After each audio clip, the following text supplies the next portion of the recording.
কি অবস্থা? ভালো আছে? লাইট দাও। লাইট লাইট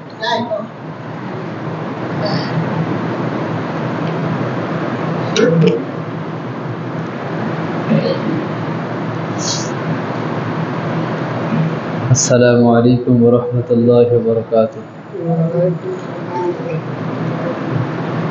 আপনারা ভালো আছেন?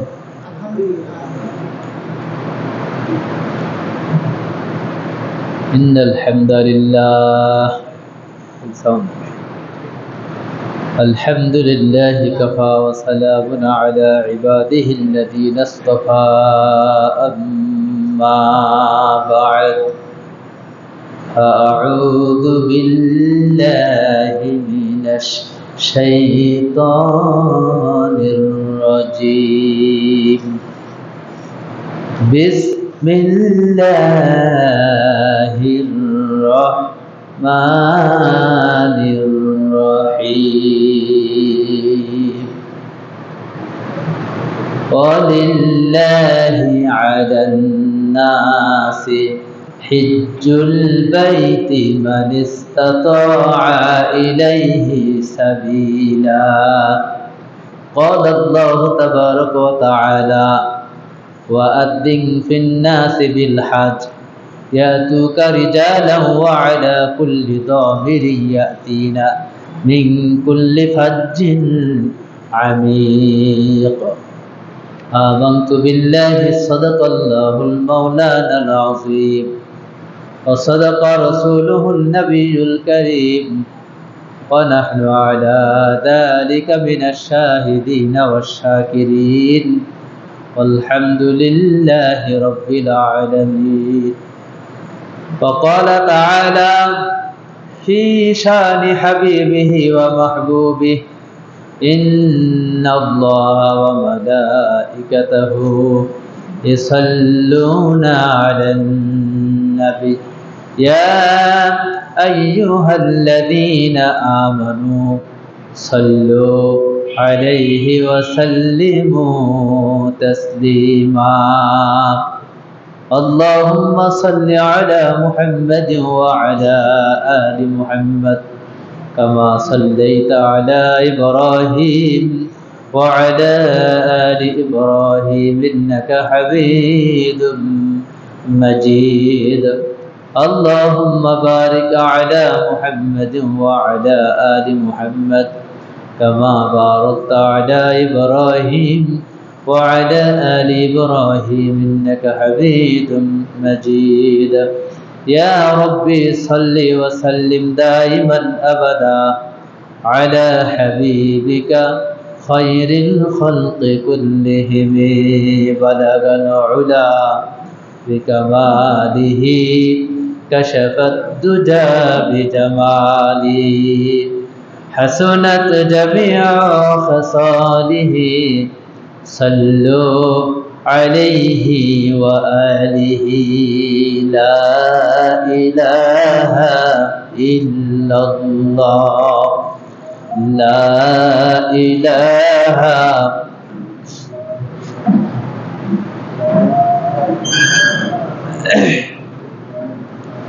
لا إله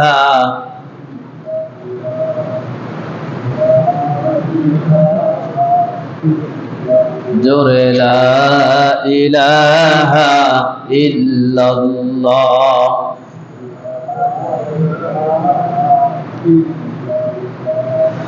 লা ইলাহা ইল্লাল্লাহ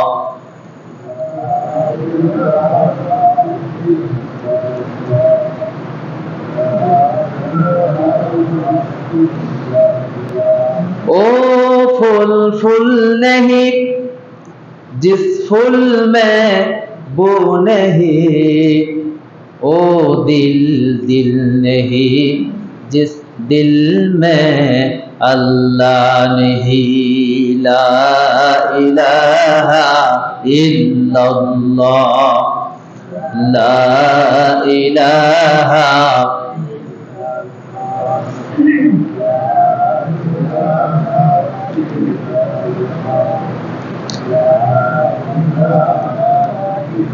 لا إله إلا الله محمد رسول الله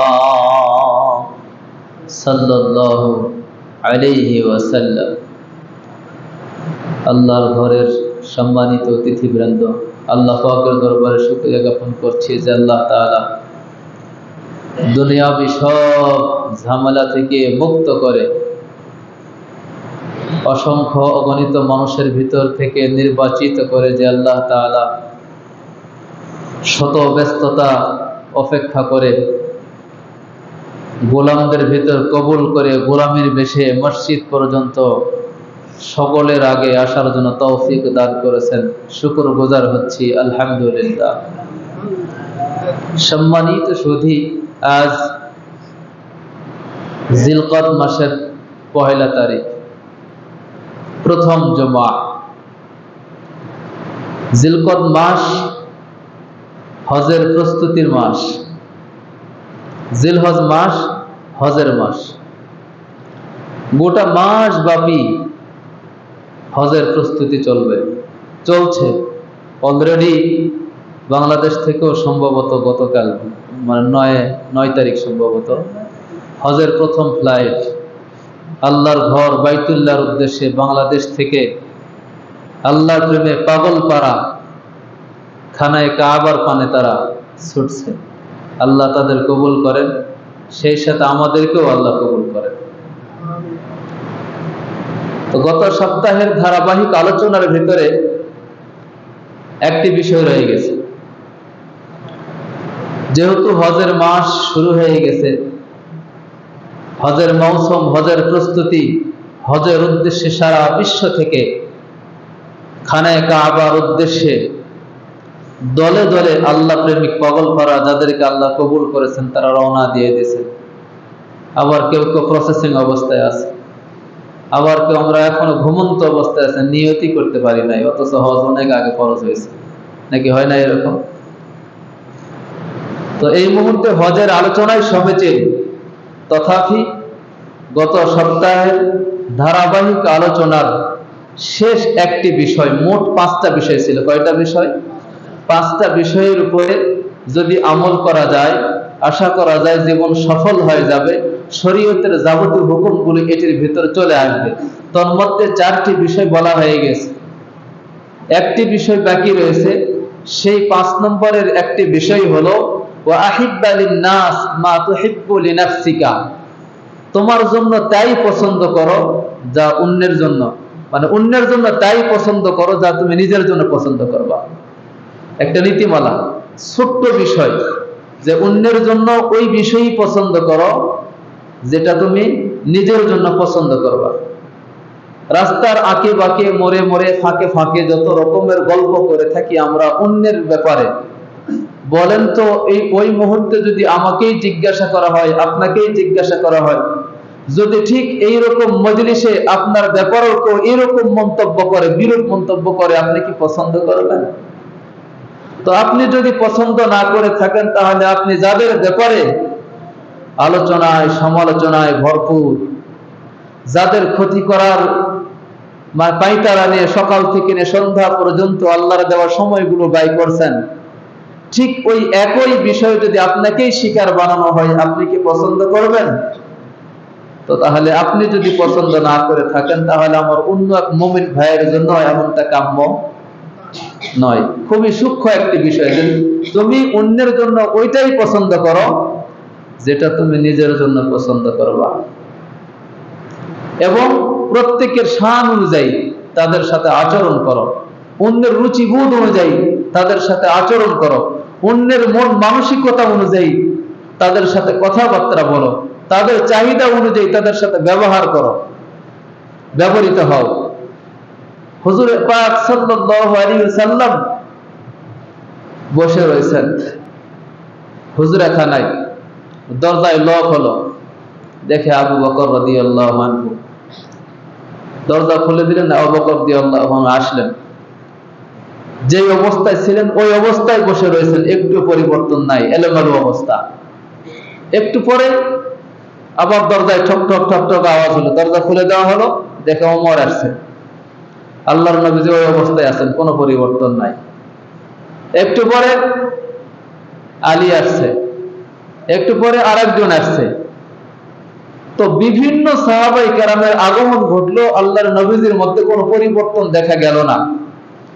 একটু পরে যখন দরজায় ঠক ঠক ঠক ঠকানে আওয়াজ পাওয়া গেল, শোনা গেল যে ওসমান রাদিয়াল্লাহু আনহু আসছে, সাথে সাথে নবীজি কাপড় চোপড় এভাবে ঠিক করতেছে, একদম পরিপাটি। এলোমেলো অবস্থা থেকে অবস্থার পরিবর্তনে একদম। উপস্থিত সাহাবী বললেন, ইয়া রাসূলুল্লাহ, ইয়া হাবিবাল্লাহ, আবু বকরের মতো সাহাবী আপনার দরবারে আসলেন, আপনার কাছে আসলেন, আপনার মধ্যে কোনো পরিবর্তন দেখা গেল না। ওমরের মতো সাহাবী আসলেন, আপনার মধ্যে কোনো পরিবর্তন দেখা গেল না। এত বড় বড় সাহাবী আসলেন, এত বড় বড় বিশেষ ব্যক্তিত্বের অধিকারী, আল্লাহর কাছে মকবুল সাহাবী, আল্লাহর বান্দার এখানে উপস্থিত আগমন করলেন, আপনার মধ্যে কোনো পরিবর্তন তো দেখা গেল না। অথচ যখনই শুনেছেন যে ওসমান আসতেছে, সাথে সাথে আপনার কাপড় চোপড়ে একদম পরিপাটি, অবস্থার যেন পূর্বের অবস্থার পুরোপুরি পরিবর্তন। ঘটনা বলে, দেখো ওসমান তো এমন একজন ব্যক্তি, কামিলুল হায়াই ওয়াল ঈমান, সে লজ্জায়ও পরিপূর্ণ, মানে একজন ব্যক্তি, ঈমানদারের গালেও পরিপূর্ণ একজন ঈমানদার ব্যক্তি। সুবহানাল্লাহি ওয়া বিহামদি।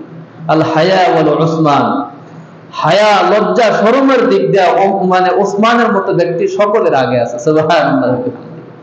তো মুহাদ্দিসিনে কিরাম এই বিষয়টি সামনে আনার দ্বারা এটি বুঝিয়েছেন যে ভাই, রুচি অন্যের মন মানসিকতা অনুযায়ী তার সাথে কি করো, ব্যবহার করো, তার সাথে কথাবার্তা বলো, তার সাথে উপস্থাপন করো মন মানসিকতা অনুযায়ী।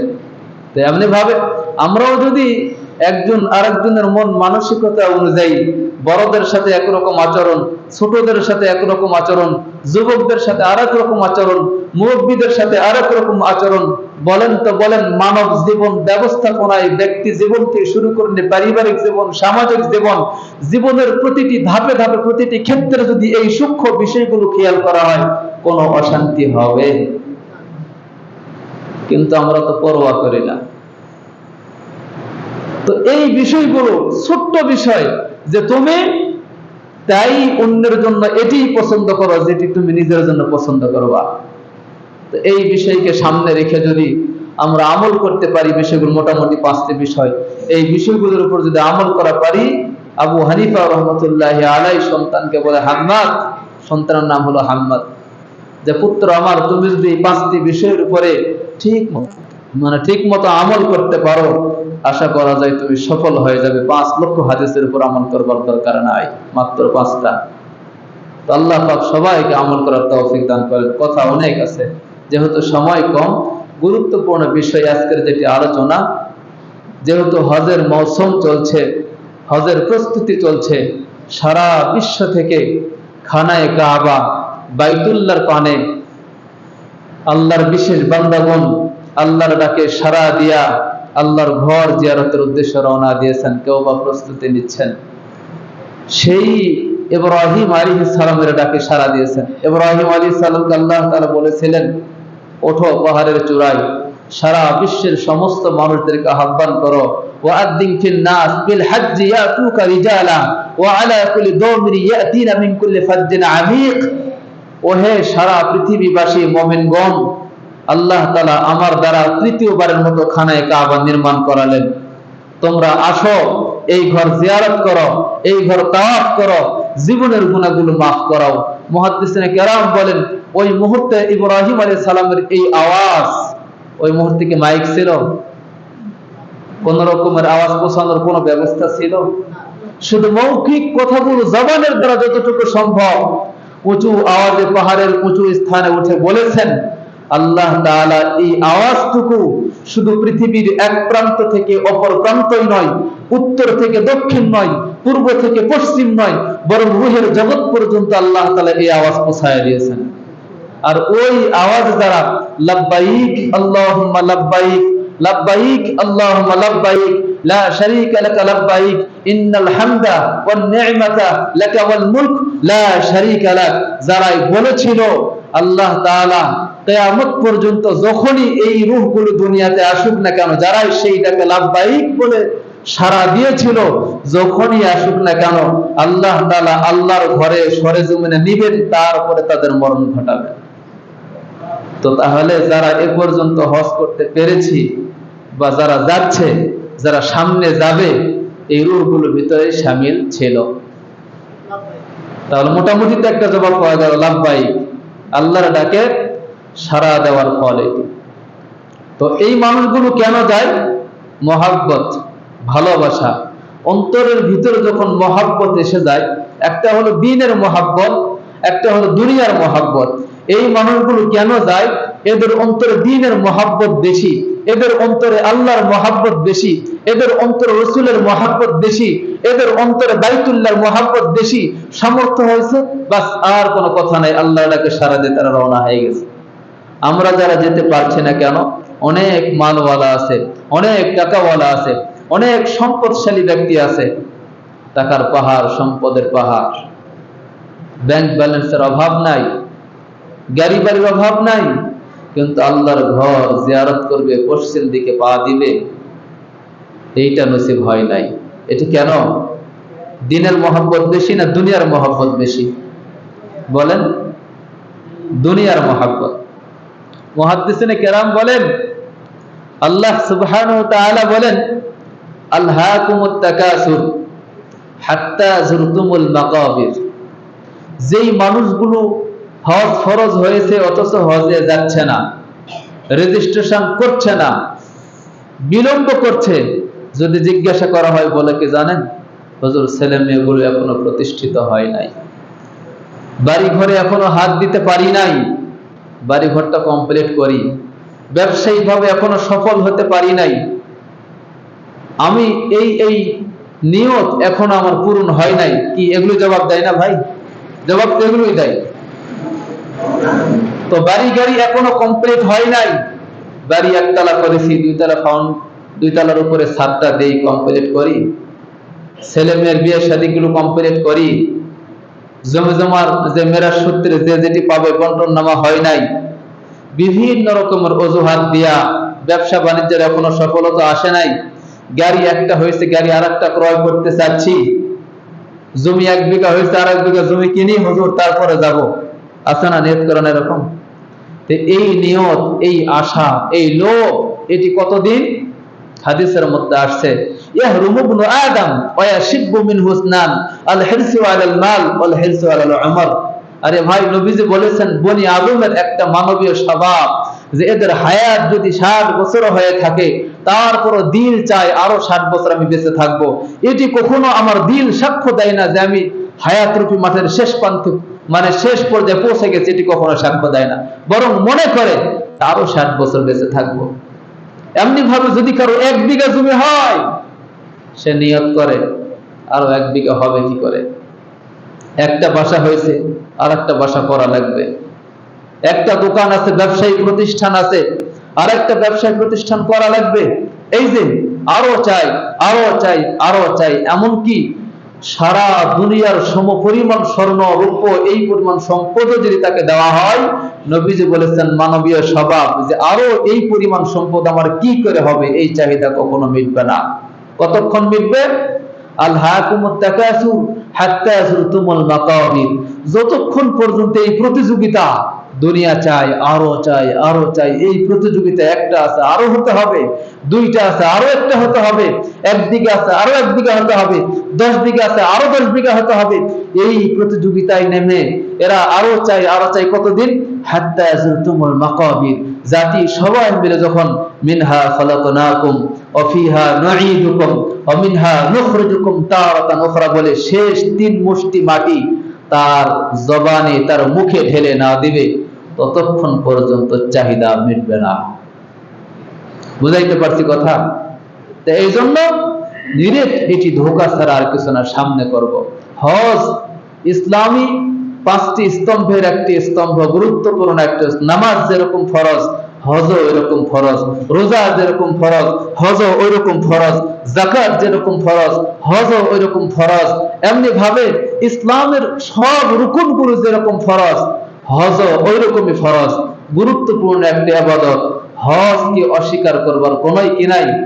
বাঁচার উপায় নাই হজ থেকে। যাদের উপর ফরজ হয়ে গেছে, মনে করেন এই বছর আপনার প্রতি হজ ফরজ হয়ে গেছে, হজের ইবাদতটা এরকম, এই বছর ফরজ হয়ে গেছে, এই পরিমাণ টাকা আপনার কাছে ছিল, আগামী বছর এই সময় আসতে আসতে যে কোনো রকমের দুর্ঘটনার শিকার হয়ে এখান থেকে কিছু টাকা কমে গেল, এমত অবস্থায় হজের যে ফরজিয়াত যেটা আপনার উপরে একবার অর্পিত হয়ে গিয়েছিল, ফরজ হয়ে গিয়েছিল, পরবর্তীতে টাকা সংকট দেখার কারণে হজ ফরজ হওয়ার পরিমাণ টাকা আর নাই, কিন্তু এই ফরজ আর সাকেত হবে না, এই ফরজ আর বাদ দেব না। সুতরাং যখনই ফরজ হয়ে গেছে তখনই এটি আদায় করে নেওয়া জরুরি। সুতরাং যাদের উপর হজ ফরজ হয়ে গেছে অবশ্যই করতে হবে। তো ভাই, যারা হজ করতে যাচ্ছি বা পেরেছি, এটার মূল কারণ হলো, একটা হলো দ্বীনের মহাব্বত, আর একটা হলো দুনিয়ার মহাব্বত। একটা হলো আল্লাহর মহাব্বত, আর একটা হলো দুনিয়ার মহাব্বত। যাদের অন্তরে দ্বীনের মহাব্বত বেশি, আল্লাহর মহাব্বত বেশি, রাসূলের মহাব্বত বেশি, আল্লাহ প্রেমে পাগল করা, শুধুমাত্র সামর্থ্য হওয়া মাত্র হজ ফরজ হওয়ার মতো টাকা, পশ্চিম দিকে সফর করবার মতো এই পরিমাণ সম্বল আসা মাত্র আর বিলম্ব নাই। একবার করেছে, আবার সামর্থ্য হয়েছে, আবারও পাগল করা অপেক্ষায় থাকে, এরকম না? কিন্তু যাদের উপর ফরজ হয়ে গেছে, কিসের স্মরণই নাই। কেন? দুনিয়ার মহাব্বত বেশি। আল্লাহ তাআলা মাখলুকের ভিতরে মহাব্বত এমন পর্যায়ে ঢেলে দিয়েছেন, সকল মাখলুকের ভিতরে মহাব্বতের গুণটা আছে। আপনি লোহার দিকে তাকায় দেখেন, লোহা হলো চুম্বকের পাগল। চুম্বকের রং কি? সাদা না কালো? লোহা হলো চুম্বকের পাগল, দিনেও পাগল, রাতেও পাগল, বৃষ্টিতেও পাগল, এরকম ভাবে গ্রীষ্মকালীন অবস্থায় পাগল, বর্ষাকালীন অবস্থায়, সর্বাবস্থায় লোহা চুম্বকের পাগল। এই জন্য যেহেতু চুম্বকের রং কালো, এই জন্য লোহার দৃষ্টান্ত দিতে গিয়ে আল্লাহ তাআলা বলেছেন, খুযুহু ফাগুল্লুহু সুম্মাল জাহিমা সাল্লু, ওকে ধরো, ওকে পাকড়াও করো, ওকে আটকাও, জাহান্নামের লেলিহান শিখার মধ্যে ফেলাও। কেমনে ফেলবে? সুম্মা ফি সিলসিলাতিন দারউহা ৭০ দিরাআন ফাসলুকুহু, ৭০ গজ লম্বা লোহার শিকল দ্বারা তারে বাঁধো, বেঁধে জাহান্নামের মধ্যে নিক্ষেপ করো। জাহান্নামের আগুনের ভিতরে লোহার শিকলের কথা আল্লাহ বলেছেন। কেন? লোহা যেহেতু চুম্বকের পাগল ছিল, চুম্বক কালো, এই জন্য লোহাকে আল্লাহ তাআলা জাহান্নামের আগুনের ভিতরে উত্তপ্ত করে পূর্বে লেলিহান শিখায় জ্বালাইতে জ্বালাইতে কালো রং ধারণ হয়ে যাবে। এরকম ৭০ গজ লম্বা লোহার শিকল দ্বারা আপনাকে আমাকে বেঁধে, পাপাচারী অন্যায়কারী জাহান্নামী ব্যক্তিদেরকে বেঁধে দলে দলে জাহান্নামে নিক্ষেপ করা হবে। এই জন্য যারা দুনিয়ার মহাব্বত, মাখলুকের মহাব্বত, চুম্বক এক প্রকারের মাখলুক, লোহা আল্লাহর প্রেমে মত্ত না হয়া মাখলুকের প্রেমে মত্ত হইল, ফলাফল কি? জাহান্নাম। আর যারা আল্লাহর প্রেমে মত্ত, রাসূলের প্রেমে মত্ত, ফলাফল কি? আব্দুল্লাহ ইবনে মুবারক রাহমাতুল্লাহি আলাইহি সহ বিভিন্ন বুজুর্গদের ঘটনাগুলো যখন তেলাওয়াত করা হয়, যখন পড়া হয়, যখন পাঠ করা হয়, যখন এগুলো নিয়ে যখন গবেষণা করা হয়, দেখা যায় আল্লাহর বিশেষ বান্দাদের আল্লাহু আকবার কত গুণ তাদের মধ্যে দিয়েছেন। গোটা কোরআনুল কারীম তালাশ করে দেখা যায় আল্লাহ তাআলা বলেছেন, ওয়া আহসিনু ইন্নাল্লাহা ইউহিব্বুল মুহসিনিন, ইন্নাল্লাহা ইউহিব্বুল মুত্তাকিন। আল্লাহ তাআলা বলেন, ইন্নাল্লাহা ইউহিব্বুত তাওয়াবিন ওয়া ইউহিব্বুল মুতাতাহিরিন। আল্লাহ তাআলা গোটা কোরআনুল কারীমের ভিতরে জায়গায় জায়গায় বলেছেন, ওয়া আহসিনু, সৎ কর্ম করো, নেক কাজ করো। কেন? সৎ কর্মপরায়ণ ব্যক্তিদেরকে, নেক কাজকারী ব্যক্তিদেরকে আল্লাহ তাআলা ভালোবাসেন। সুবহানাল্লাহ। ইন্নাল্লাহা ইউহিব্বুল মুত্তাকিন, যারা তাকওয়ার জিন্দেগি গঠন করে, তাকওয়া অনুযায়ী মুত্তাকি, মুত্তাকির জিন্দেগি গঠন করে, খোদাভীতির জিন্দেগি গঠন করে, আল্লাহকে ভয় করে জীবনের প্রতিটি ক্ষেত্র পরিচালনা করে, আল্লাহ তাআলা তাদের ভালোবাসেন। যারা বেশি বেশি তওবা করে, আল্লাহ তাদের ভালোবাসেন। যারা সব সময় পবিত্র পরিচ্ছন্ন জিন্দেগি পছন্দ করেন, পবিত্রতা অবস্থায় জীবন অতিবাহিত করেন, আল্লাহ তাআলা এদের পছন্দ করেন, ভালোবাসেন। আল্লাহর বিশেষ যতগুলো ব্যক্তি ছিলেন দুনিয়াতে অতিবাহিত হয়ে গেছেন, বর্তমানে দুনিয়াতে বেঁচে আছেন, সবগুলোর জিন্দেগি এগুলোর মতো এই গুণগুলো তাদের মধ্যে আছে না নাই? আল্লাহ তাদেরকে ভালোবাসেন। আল্লাহর ঘোষণা, তোমরাও এমন জিন্দেগি গঠন করো, আমি আল্লাহর ভালোবাসা মিলবে। ফলাফল কি হবে? ইব্রাহিম ইবনে আদহাম রহমতুল্লাহি আলাইহি নামে একজন বুজুর্গ ছিলেন, বরকতের বাদশাহ। বাদশাহী জিন্দেগি তার ছিল। হাজার হাজার লস্কর, সেনাবাহিনী, মুহূর্তের ভিতরে তার হুকুম পালন করার জন্য হাজারো গর্দান হাজির।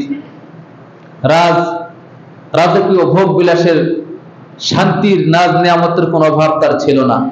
সেই বিলাসী জিন্দেগি লাথি দিয়া ফেলে দিয়া আল্লাহ তাআলার প্রেমে পাগল করা হয়ে আল্লাহকে পাওয়ার জন্য জঙ্গলে গেছেন। বাদশাহী জিন্দেগি একদম বয়কট করেছেন। বাদশাহী জিন্দেগিকে লাথি দিয়া ফেলে দিয়া আল্লাহ তাআলাকে পাওয়ার আশায় জঙ্গলে ভ্রমণ করছেন। পথ চলতে চলতে ক্লান্ত হয়ে গেছেন, ক্ষুধার্ত, পিপাসার্ত, ক্লান্ত অবস্থায় ঘুমে গেছেন। ঘুম থেকে উঠে দেখে কি সুন্দর সুন্দর, এত সুন্দর সুন্দর রকমারি বিভিন্ন রকমের খাবার, যা জিন্দেগিতে কোনোদিন খায় নাই। ওই জঙ্গলে আগে থেকেই একজন বুজুর্গ বাস করতেন, যার জন্য প্রত্যেক সন্ধ্যায় 2টা করে রুটি আর পানি আর কিছু খেজুর হয়তো ব্যবস্থা হতো। রুটি, পানি আর খেজুর।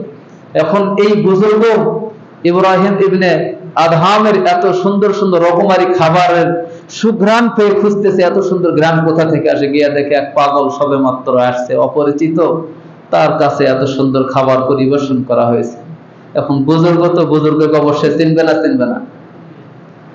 এখন সাবেক বুজুর্গ যিনি আগে থেকেই জঙ্গলে ছিলেন, আল্লাহকে বলছেন, আল্লাহ আমি কতদিন থেকে এখানে আছি, আমার জন্য প্রত্যেক দিন 2টা করে রুটি, খেজুর আর পানি ছাড়া কোনো কিছু বাজেট হতো না। আর আজকে এক নতুন এক পাগল আসলো তোমার বান্দা, তার জন্য এত সুন্দর সুন্দর রকমারি খাবার, এটা হলো, এটা শান হলো? আল্লাহ তাআলা ডাকতে বলে, বান্দা তুমি তো তাকে শুধু নতুন অতিথি ভেবে এই কথাগুলো বলছো, তুমি কি জানো তার কুরবানির কথা? তোমার কাছে শুধুমাত্র একটা কোদাল ছিল আর একটা বোঝা বহন করার মতো, কি ভেড়া না কি বলে এগুলো, বোঝা বহন করা না, বোঝা বহন করার মতো ভার ছিল। একটা ভার আর একটা কোদাল, এইটাকে ত্যাগ করে তুমি আমি আল্লাহকে পাওয়ার জন্য এখানে ব্যস্ত হয়ে আছো। এই জন্য তোমার কুরবানি যেমন আমি আল্লাহ তাআলা ওই রকম রুজি তোমার ব্যবস্থা করেছি। আর তার কুরবানি জানো, তার বিলাসী জিন্দেগি, তার শাহী জিন্দেগি, তার বাদশাহী হালত, এত বড় বিশাল কুরবানি আমি আল্লাহকে পাওয়ার জন্য সব লাঠি দিয়ে ফেলে দিয়ে আসার কারণে তার ত্যাগ যেরকম, তার কুরবানি যেরকম, আমি আল্লাহ তাআলা ফলাফল ওই রকমই দিয়েছি। তো বর্তমান হজের মৌসুম, কুরবানির মৌসুম, অন্তরটাকে তো ওইরকম পরিবর্তন করা যাবে তো, হয় নাকি? আল্লাহ তাআলা যাকে যেই পরিমাণ মাল দিয়েছেন, যেহেতু ভাই এই বছর রেজিস্ট্রেশন করলে আর হবে না, যদি হজ ফরজ হয়েই থাকে, আর বিলম্ব না করে তাড়াতাড়ি রেজিস্ট্রেশন করেন। হয়তো এই বছর রেজিস্ট্রেশন করলে আগামী বছরও সিরিয়াল হতে পারে, পরের বছরও সিরিয়াল হতে পারে, আগামী 1 বছর বা 2 বছর বেঁচে থাকবো এর কোন নিশ্চয়তা আছে বলেন তো ভাই? একজন মানুষের সামনে যখন আজরাইল উপস্থিত হবে, আল্লাহ তাআলা বলেছেন কোরআনুল কারীমের ভিতরে, মানুষ শুধুমাত্র 2টো বিষয়ের জন্য আফসোস করবে। তার মধ্যে একটা হলো, আল্লাহ তোমার দেওয়া রিজিক, তুমি আমাকে যা দিয়েছিলে খরচ করবার জন্য বলেছিলে, কিন্তু করি নাই। আল্লাহ একটু সময় দাও, আমি হজের রেজিস্ট্রেশনটা করেই ফেলি, হজটা করেই আসি, যাকাতটা দিয়েই আসি, মানুষকে দান সদকা করেই আসি। কেন? ফাসাদদাকা ওয়া আকুম মিনাস সালিহিন। এতদিন তো মালকে এরকম কবজাভূত করে রাখছি, নিজের হাতের মুষ্টিতে মুষ্টিবদ্ধ করে রেখেছিলাম, আল্লাহ হাতটা শুধু ছেড়ে দিব। কেন? ফাসাদদাকা ওয়া আকুম মিনাস সালিহিন, তোমার নেককার মনোনীত বান্দাদের অন্তর্ভুক্ত হয়ে যাব, একটু সময় দাও। বলেন তো এ পর্যন্ত সময় কেউ পেয়েছে? তবে আশা করা যায় আমাদের যেহেতু মনোবল, জনবল, ক্ষমতা অনেক বেশি, আমরা পাবো বলে আশা করা যায়, নাকি ভাই? যদি এটাই হয়, আগেও কেউ পায় নাই, আমরাও পাবো না, সুতরাং সময় থাকতেই এটার মূল্যায়ন করতে হবে। ভাই রাজি আছি তো ভাই? যেহেতু হজের মৌসুম চলছে, কথা অনেক লম্বা। সময় কম, কথাই তো কথা আসে ভাই। এই জন্য বলছিলাম, যাদেরকে আল্লাহ তাআলা সম্পদ দিয়েছেন হজে যাওয়ার মতো, যাদেরকে আল্লাহ তাআলা সম্পদ দিয়েছেন হজ করবার মতো, যাদেরকে আল্লাহ তাআলা সম্পদ দিয়েছেন এরকম সামর্থ্য রাখেন হজ করতে পারবো না উমরা করার মতো, আর বিলম্ব না করি। একান্তই ভাবে যারা গরিব মানুষ, যাওয়ার মতো সামর্থ্য নাই, আল্লাহ এই ব্যবস্থাও দিয়েছেন শুক্রবার দিন সকাল সকাল মসজিদে এসে ইখলাসের সাথে কেবলমাত্র আল্লাহকে রাজি খুশি করে, ঘড়ির দিকে না তাকায়া নামাজের দিকে মনোযোগী হয়ে আল্লাহকে রাজি খুশি করবার জন্য যদি আসা হয়, ওইরকম করে কবুল হজের সওয়াব আল্লাহ তাআলা গরিব মানুষের আমলনামাও দান করবেন। বাড়িতে পিতামাতা আছে, আমরা যদি উমরার জামাত, আচ্ছা সুন্দর একটা ব্যবস্থা, কথা বলি, এটা আমার আগেই বলা উচিত ছিল। আচ্ছা, এখানে মোটামুটি 9-10 জন দেখতেছি, আপনারা কি কোথাও যোগাযোগ করছেন? কোথায়? মুআল্লিম মোটামুটি 10 জনের কাফেলা হবে না? মোটামুটি লম্বা কাফেলা যদি হয় মজা বেশি, কাফেলা যদি লম্বা হয় মজা বেশি। আর মোটামুটি 9 জন দেখো, কবে যাবেন? মার্চের উমরার ভিতরে, যেহেতু আমার ওই মসজিদ থেকেও মুআল্লিম ভাই কিছু আছে, তো মানে টিকিট মানে ওনারাই কাটে, কিন্তু পেমেন্টটা আমার হাত দিয়েই হয়। এই ক্ষেত্রে এই বিষয়গুলো আমার কিছুটা জানা আছে আর কি। উমরার ভিতরে মাঝে মাঝে ছাড় আছে, যেমন নাকি কুরবানির পরেই যখন খানায়ে কাবা একবারে খালি হয়ে যাবে, সব হাজী সাহেবরা চলে যাবে, তখন সৌদি সরকার, বাংলাদেশ সরকার, সারা বিশ্বের সব সরকার প্লেনের ভাড়া কমিয়ে দেয়, ওইদিকে আর মানে যাবতীয় ভাড়া সুযোগ সুবিধা বেড়ে দেয়, যাতে করে যেখানে অন্য সময় 1.5 লাখ টাকা লাগবে এখন 70,000 হলেই হবে। এরকম সময়ের সঙ্গে কিছু প্যাকেজ আসে। তো আমরাও যদি এরকম সময়গুলোকে যদি কাজে লাগাই, অল্প টাকাতে সফর একই হবে নাকি ভাই? এটা গুরুত্বপূর্ণ না? যদি সময়ের ব্যবহার ঠিক মতো না করতে পারি, একই সফরে 2 লাখ টাকা লাগতেছে, আবার একই সফরে 50,000 টাকা দেওয়া হচ্ছে। যেমন নাকি রমজান মাসে স্টেশন মাদ্রাসার কয়েকজন শিক্ষক গিয়েছিল, মাত্র যাওয়া আসার প্লেন ভাড়াটা শুধু ওনারা করেছে, ওখান থেকে যাবতীয় থাকা খাওয়া খরচ নিজেদের। এক্ষেত্রে খরচ বেশি হয় নাই, ওখানে থাকতে যে আমার খুব বেশি লাগবে তা না। যখন মুআল্লিমের মাধ্যম দিয়ে একটা হোটেল ভাড়া করবেন, খানার বিল করবেন, মুআল্লিমের ট্যাক্স আছে, যার মাধ্যমে করবে মানে কি তার ট্যাক্স আছে, যারা নিবে তাদের ট্যাক্স আছে, কয়েকজনকে লালিত পালিত করে না এই ব্যবস্থা হবে। আর যখন সরাসরি আপনি যাবেন, শুধু যাওয়া আসার ভাড়াটা প্লেন ভাড়ার ব্যবস্থা করার পরে, বাংলাদেশের মতোই ওখানে সব জায়গাতে বাস ট্যাক্সি রেডি, শুধু একটু ভাষাগুলো বোঝা লাগবে, খুব সহজ, অল্প টাকা দিয়ে হবে। এই জন্য 10 জন 15 জনের কাফেলা যদি হয়, 2-1 জন জান্নাওয়ালা যদি থাকে, মাশাআল্লাহ সফর নুরানি হবে ইনশাআল্লাহ। তো মোটামুটি 9 জন হয়েছে ভাই। আর যারা যাবেন দ্রুত নিয়ত করেন, কুরবানির পরপরই জানা হয় এই সফরটা, নাকি মার্চ মানে তাই হচ্ছে না? ও কেবল তো মার্চ গেল, মার্চ এপ্রিল মে জুন, 1 বছর পরে। যাক, নিয়ত করেন, আল্লাহ তাআলা কবুল করেন। তো যেটাই হোক ভাই, হজ যাদের উপর খরচ হয়েছে অবশ্যই করব। আর যারা যাওয়ার মতো সামর্থ্য রাখে না, প্রতিদিন হজের সওয়াব বাড়িতেই পাবো। পিতামাতা যাদের আছে বেঁচে, একবার করে তাকাবেন, কবুল হজের সওয়াব। নবীজি বলেছেন, দেখ আলহামদুলিল্লাহ, আল্লাহ তাআলা কবুল করেন। আব্দুর রহমান ভাই ওই যে ও গেছিলেন, জি জি জি দেখ আলহামদুলিল্লাহ, আল্লাহ কবুল করেন, আমাদেরকেও যাওয়ার মতো তৌফিক দান করেন। আসলে ভাই দিল তো চাই বারবার, যেই দিকে ঘুরে নামাজ পড়তেছি, আমরা কি দেখেছি বলেন তো? কিতাবের ভিতরে আসছে, একজন বুজুর্গ মানে ইমামের স্থানে দাঁড়িয়ে মুয়াজ্জিন সাহেব একামত দিয়ে দিয়েছেন, প্রত্যেকটা ওয়াক্তে একামত হয়ে যাওয়ার পরও কিছুক্ষণ বিলম্ব করেন ইমাম সাহেব নিয়াত করতে। জিজ্ঞাসা করা হলো, কি ব্যাপার হুজুর, এত বিলম্ব করেন কেন? বলে, ভাই দেখো, যেই দিকে দাঁড়ায়া নামাজ পড়তেছি কেবলার দিকে, তাই না? ওই কেবলাকে যতক্ষণ পর্যন্ত আমার চোখের সামনে আনতে না পেরেছি, ততক্ষণ পর্যন্ত আমি গোলাম নিয়ত করি না। বলেন তো, সরে জমিনে যারা দেখেছি, আল্লাহর কসমকে বলি, পশ্চিম দিকে হওয়ার সাথে সাথে সব সিনারি গুলো সামনে এসে যায়, সামনে এসে যায় এরকম অবস্থার নামাজ, আর আসে নাই ওইরকম অবস্থার নামাজ, আকাশ পাতাল ব্যবধান। এজন্য রাজি আছি তো ভাই? আল্লাহ তাআলা সবাইকে কবুল করেন। ওমা আলাইনা ইল্লাল বালাগ। বাকি কথা আগামী সপ্তাহে হবে। আমরা যারা সুন্নাত পড়েন কবলা জুমা